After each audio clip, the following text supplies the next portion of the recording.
começar discutindo o que é desenvolvimento. E dentre as 350 definições de desenvolvimento que existem, a que eu adoto foi cunhada por um economista, Prêmio Nobel de Economia, o Amartya Sen, que fala que desenvolvimento é ampliação de liberdade de escolhas. Ter liberdade de escolhas e poder professar essas escolhas significa que você, de fato, pode escolher, inclusive, o que você quer fazer da sua vida para ganhar dinheiro. Muitas vezes a gente tem talentos absolutamente reconhecidos, maravilhosos na sociedade, ligados à cultura, mas pelo fato deles não serem associados a recursos econômicos, ou seja, ativos que podem trazer resultados econômicos, as pessoas têm de deixar de trabalhar com aquilo que elas gostariam de fazer, muitas vezes ligados ao artesanato, à música, ao audiovisual, o que seja, para fazer coisas que quaisquer outras pessoas poderiam fazer, e aquele saber, aquela tecnologia cultural, aquele talento entra em extinção, né? Eu chamo isso de um genocídio de talentos culturais, um genocídio de criatividade.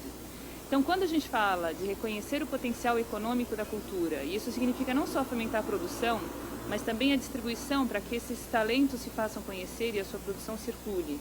E isso chegue eventualmente a um fruidor, a um consumidor cultural, realimentando a produção, então aí você gera também um fluxo de recursos financeiros, você dá a essas pessoas a possibilidade de sobreviver daquilo que elas gostariam de fazer.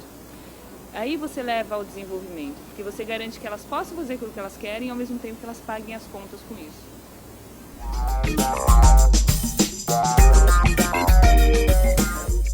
Você tem uma produção magnífica, efervescente, como é o caso do Brasil, e nas grandes cidades, nas periferias e nas cidades menores, então é assim, independente do tamanho geográfico.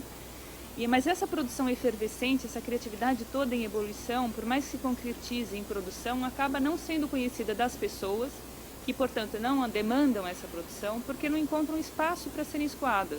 Isso em todos os circuitos, o circuito do artesanato, na concentração da música. Para você ter uma ideia, tem dados da ONU dizendo que 70% da música mundial comercial está nas mãos de 4 empresas. Então, a rigor, você tem 4 pessoas decidindo que 70% do comércio de música será. Você tem 85% das salas de cinema do mundo nas mãos dos grandes conglomerados. Então, o que adianta você ter uma produção tão pujante se acaba na gaveta porque não tem espaço para escoar? O que isso exige da gente é muita criatividade para encontrar mecanismos alternativos. E daí vai desde festivais até exibições itinerantes, modelos alternativos de cineclubes, mídias digitais. Então, quando a gente fala de cultura, de modelos associativos, etc., eu acho que é um arsenal maravilhoso para a gente minar esse modelo que já está derrocado de qualquer forma, mas a gente não pode esquecer que tem que ter outros pilares, porque você não pode mudar um paradigma sem ter um novo já em formação, né?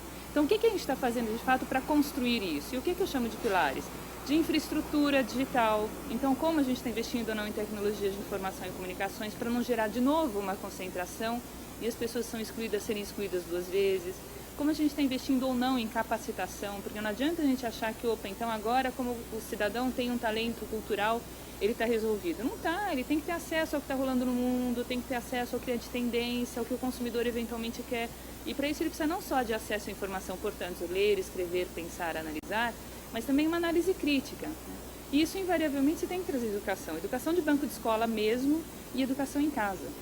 Então, esses pilares que eu acho que são absolutamente fundamentais para a gente, de fato, gerar uma sociedade colaborativa que tenha sustentação.